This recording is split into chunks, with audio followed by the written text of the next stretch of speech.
The knocks began at sunrise. ICE agents fanned out across neighborhoods, almost 1,000 arrests. President Trump is celebrating. Immigrants are terrified. The crackdown on immigration, including multiple federal law enforcement agencies, launching a joint operation in Chicago. And now similar crackdowns are being carried out across cities across the country. We knew it was coming. Trump's border czar, Tom Homan, joining our chief global affairs correspondent, Martha Raddatz, on ABC's This Week.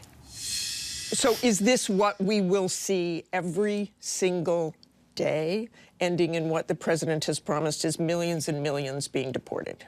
Yes, but you're going to see the number steadily increase, the number of arrests nationwide as we open up the aperture.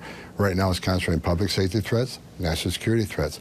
That's a smaller population. So we're going to do this on priority base, as President Trump's promised, but as that aperture opens, there'll be more arrests nationwide. When you talk about the aperture opening, the estimates of perhaps those who have been convicted or arrested in the past, 700,000 to over 1 million. So after you do that, then you go after everybody who is there illegally. If you're in the country illegally, you're on the table, because it's not okay to, violate laws of this country. Benjamin Huffman, the acting Homeland Security Secretary, said in a statement, criminals will no longer be able to hide in America's schools and churches to avoid arrest. What criminals are hiding in schools? Look, middle schools, elementary schools. You going to go into those?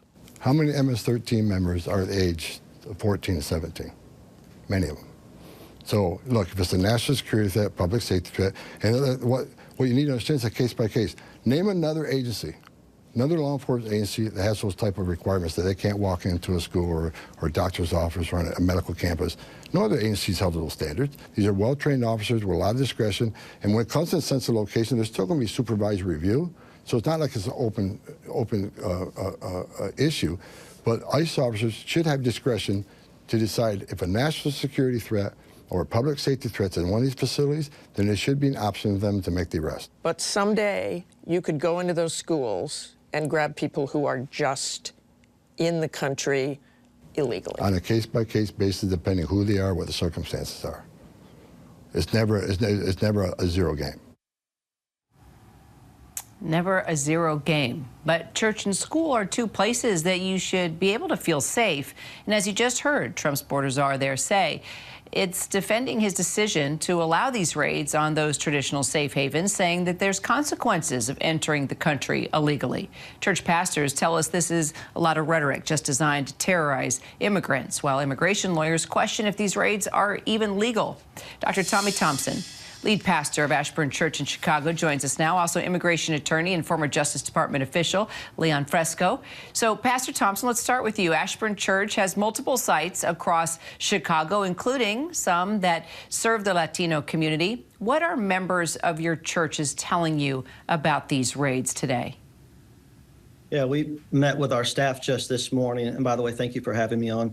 And we had a conversation about that very issue. And we do have church families that are concerned. There is some fear right now in some of our congregations, and it's very, very palpable right now. Leon, what does the law say about these types of raids? Can ICE even enter a church, a school, a hospital without a signed judicial warrant? The way it works is as follows. If they have a signed judicial warrant, then they can enter. Without it, they need the cooperation of the people in those facilities. So what would happen is they would usually present what's called an administrative warrant, which is a warrant that ICE issues based on its own recognizance. And it hands that warrant and it says, this is a warrant. And so you have to be quite sophisticated. If what your intent is to not cooperate with ICE, you would have to know the difference between an administrative and a judicial warrant and then insist on a judicial warrant. And in that case, then ICE would have to go and get a judicial warrant in order to enter the premises. That's, of course, not true if they actually think there's a crime going on inside the premises, but that's a much higher standard. So then, Pastor Thompson, how are you preparing for that? Are you meeting with your members to sort of explain how these warrants work? Are you telling them not to come to church? How are you being proactive here now, knowing that these raids could be coming your way? Yeah, it's a learning curve for sure. I mean, this is fresh to our city. and fresh for our churches as well going through this issue. And so we have an immigration attorney that we work with as well. And so we will consult with them to find out how best to proceed. Obviously, warrants are, I believe, required to come into our buildings and things. And so we'll try to cooperate as best as we are able to. Our congregation is responding in different ways. Our Latino pastor this morning was telling us that some are choosing just to stay home right now, just out of caution and safety. So I guess, Leon, aren't there policies in place right now to help immigrants who may find themselves targeted by one of these raids? And also, as you answer that, for us, what would be your advice right now to Pastor Thompson? Well, the policies in place are really just the due process that each foreign national is given, depending on the circumstances of their case. So if someone's apprehended and they already have an administrative removal order, it's going to be very tough to do anything for that person. I mean, there'll be very rare circumstances you could reopen their case, but they can actually be apprehended and removed quite quickly. Whereas if other people are apprehended and they can show that they qualify for asylum, they might be able to stay in the United States. So each case is going to be circumstance specific.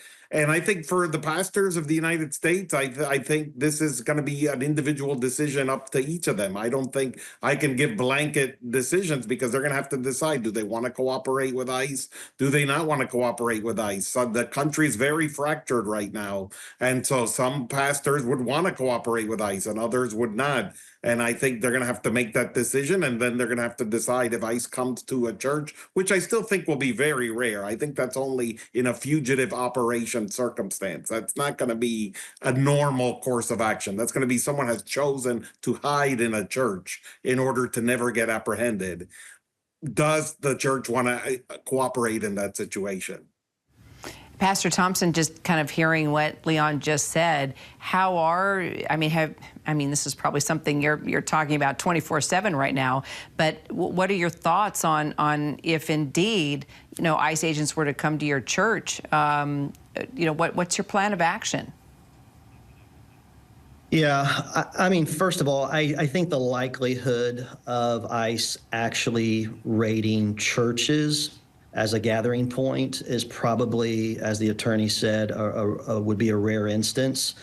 Our churches across America, just like us, we're ministries of mercy, and we want to help people, just like our motto says, find new life in Jesus. So we're going to do everything we can within our power to help people find faith, live out their faith for the betterment of their lives and their families' lives.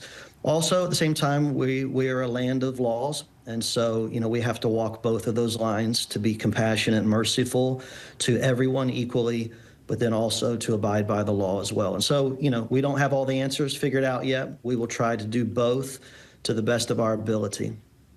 I hope you'll keep us posted, Tommy. We'd really like to know how everything's going in Chicago. And Leon, always appreciate your insight on these issues. Thank you both so much. Thank you. Thank you. Thank you.